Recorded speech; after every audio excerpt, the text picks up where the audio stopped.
Alex Muteshi tayari amesafiri magharibi ya Kenya. Naam. Unajua AFC Leopards ilipoteza katibu wao mkuu Gilbert Andugu. Na ni kama wiki 3 hivi ndio yale ulimuona akizungumza mzee Raila jana. Akifa mtu.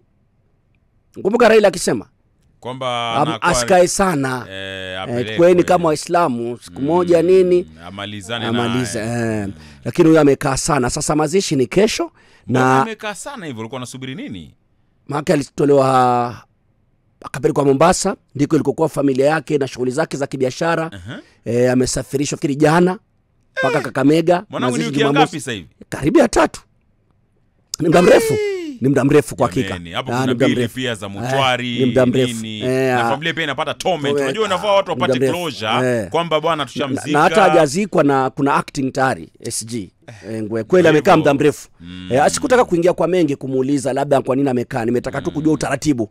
Utakuwaje hapo kesho. Patron. Yes. Hassan hapa Radio 47. Vipi baba? Tuko sawa. Haya, poleni sana tena kwa msiba.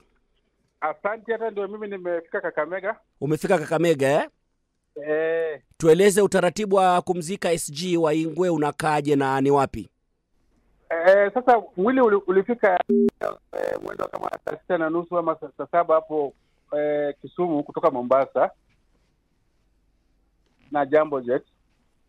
Alafu kwa wakati huo alikuwa from there atoka apelekwe kwake nyumbani kule alizaliwa, pahali panaitwa Mombasa, at least watu wamuone kidogo nyumbani. Alafu kutoka hapo apelekwe kule amejenga area inaitwa Shibuli ambayo iko kwa Kakamega Mumias Road. So mazishi ni Jumamosi kuanzia nyakati za asubuhi. Na ujue wewe ni patron wa Ingwe, tayari kuna acting SG. Una ujumbe gani kwa Ingwe Fraternity kuhusiana na msiba huu? Kwa Ingwe Fraternity nasema tumepoteza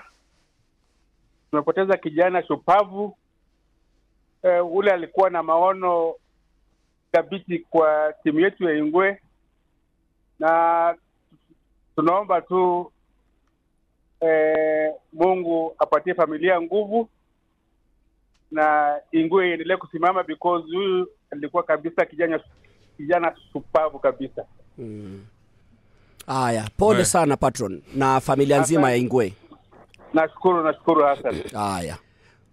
Kwa hiyo shughuli zitakuwa nyingi, na alikuwa rafiki yangu kweli. Anazikwa kesho. Marehemu, na kweli alikuwa kijana bado barubaru. Bado alikuwa kijana, teenager yule. Teenager. Na Ingwe pia wanajiandaa uchaguzi mwezi ujao.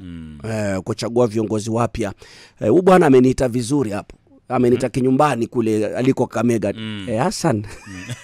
Ulisikia Alex Muteshi. Ni mtu mpole, mtulivu. Amefanya kazi muda mrefu pale immigration. Alikuwa anasimamia masuala pale immigration. Kumbuka ndugu yake tumefanya naye kazi upande ule mwingine, alikuwa anaitwa Kolo namfahamu. Upande wa IT na nini. Huyu ndugu yake kabisa wa damu. Collins Moody kama unakumbuka. Namkumbuka yule kijana.